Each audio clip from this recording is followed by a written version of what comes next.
in terms of the tech side of this, Krystal, this is really nuts. Let's put this up there on the screen, which is that the largest subreddit for Amazon workers has banned the word union, and it has 43,500 members who decided to censor union-related posts for, according to them, due to an influx of spam and outright malicious posts. Very interesting, isn't it, that censorship is always yielded based upon protecting the community whenever it's the word union. Well, and so some members of that community, because they have it on basically like auto censorship, so if they just see the word union, then a bot takes it down automatically. So some of the members have started using onion instead of union to get around it. So they're not going to be stopped. But yeah, this is really significant because obviously, listen, when you're working for Amazon in those warehouses, I mean, you can ask Chris or any of these folks, it really is relentless, the pace. So you have very little time to talk to your coworkers. You know, you've got bosses and supervisors and multi-$1,000 a day paid union consultants listening over your shoulder to every word that you're ultimately saying. So online spaces like this are really important for organizing and building solidarity. So for them to decide, oh, this is too controversial, we have to take it down, it really is very unfortunate. And I thought there was a good quote in this article from Vice too, speaking to one of the pro-union Amazon workers who said, listen, when you ban the discussion of unions at a place with no unions, you are anti-union because you're preserving the anti-union status quo. And I thought that was a really good way to put it here ultimately. And by the way, don't forget, we saw something very similar when Verizon workers, who now basically, by the way, have been successful, some retail Verizon workers been successful in ultimately unionizing. But we saw the same thing with a significant Verizon worker forum where they also said, we can't talk about this ultimately anymore. So this is a disturbing trend that we're seeing in a number of spaces as the worker momentum gains speed. Yeah, I just think when you put it together and you really think about how exactly this works out, I've warned so long that content moderation policy will always be used by the establishment in order to push back against dissidents. Every time. I remember during the fact-checking era, when it was like, oh, we need fact checks on Trump tweets. I was like, okay, just wait until AOC runs against Chuck Schumer or something in a debate, and then she tweets something about Medicare for all, and somebody at Twitter, or previously before Elon Musk possibly owned it, that they go and slap a fact check on it. That literally happened with the Washington Post, just so you're aware. So do you want them to set fact-checking policy for the entire nation? I don't. So whenever it comes to this content moderation, as long as it's within the first bounds of the First Amendment, I think it's ludicrous to try and crack down because it will always be used in this type of environment. People really need to be wary of it. It always comes for the people who are dissidents. Yes, that is exactly right. There's also some big news with the Starbucks unionization drive, which has just been picking up steam by the day. It really is pretty incredible. Let's put Stephen Greenhouse's tweet here up on the screen. So baristas at a Starbucks in Leesburg, Virginia, voted overwhelmingly 23-1 to unionize, according to the NLRB's count. This means that despite Starbucks' fierce anti-union efforts, the union's overall record increases to 29 wins versus 3 losses. So they did suffer one very close defeat down in Florida. It was 14-13.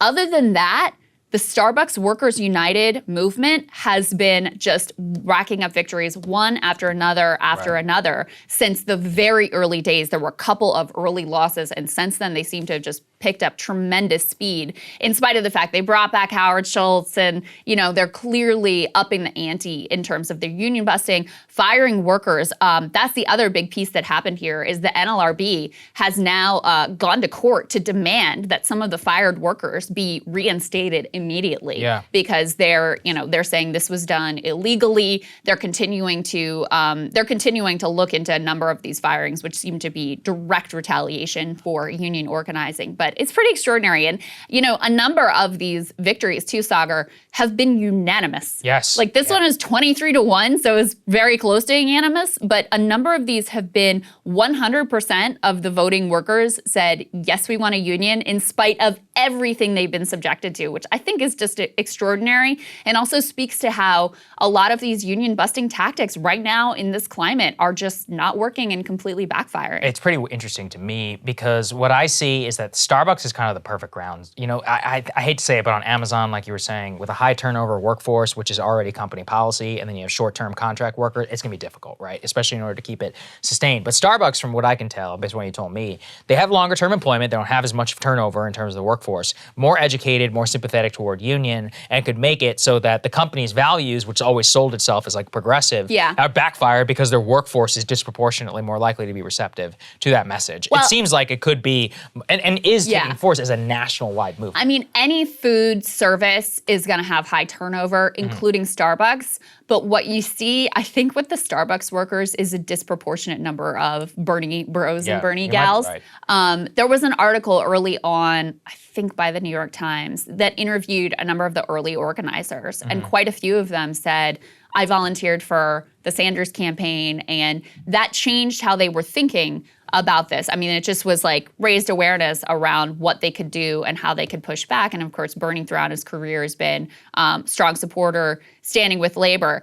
On that note, we do have a little bit of footage of Bernie at the rally for Amazon. And I have to say, I don't know if you guys saw, there were some pictures. I posted one of them to my Instagram, shameless plug, Krystal and Saagar over on check Instagram. It out. But these incredible photos of Chris Smalls with Bernie Sanders, which really were, you know, pretty extraordinary to see. And you'll see the sort of like warmth between the two of them at the rally. Let's take a look at a little bit of that. But I'm so proud to be standing here with my brothers and sisters and my comrades and the community that's here to support. Without further ado, though, I want to bring up Senator Sanders from Vermont, who came here to stand in solidarity with these Amazon workers today. Thank you, Senator.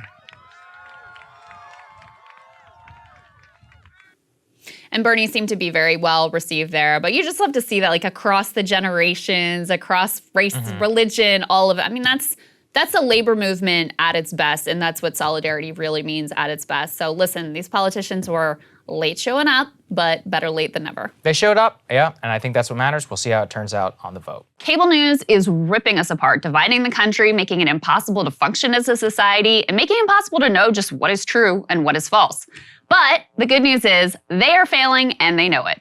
That is why we're building something new, a new mainstream, a healthier one, something more trustworthy, something that we are going to need in one of the most pivotal times in American history. We are building up here for the midterms, for the upcoming presidential election, but we need your help. So if you can help us out by becoming a premium member today at breakingpoints.com, we're trying to change America for the better and the entire world. So what are you waiting for, guys? Go to breakingpoints.com and sign up and help us build a new mainstream.